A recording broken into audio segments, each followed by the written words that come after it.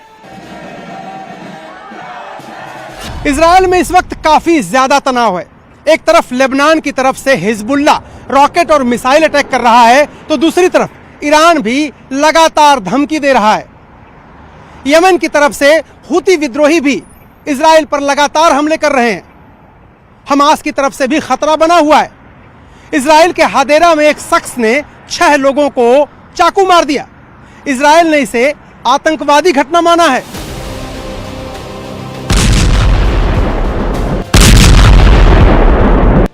Hadera में इस हमले ने पूरे इजराइल को हिलाकर रख दिया है। हमलावर भी मारा गया, लेकिन 1 अक्टूबर को तेल अवीव में भी ऐसा ही हमला हुआ था, जब 2 बंदूकधारियों ने इजराइल की राजधानी में गोलियां बरसानी शुरू कर दी थीं। इस हमले में 7 लोगों की मौत हुई थी, जबकि 9 घायल हुए थे। ऐसे हमलों और हिजबुल्लाह के रॉकेट अटैक के बीच इजराइल पर बड़ा खतरा ईरान की तरफ से है, और इसमें सबसे बड़ी भूमिका जनरल इस्माइल कानी की हो सकती है।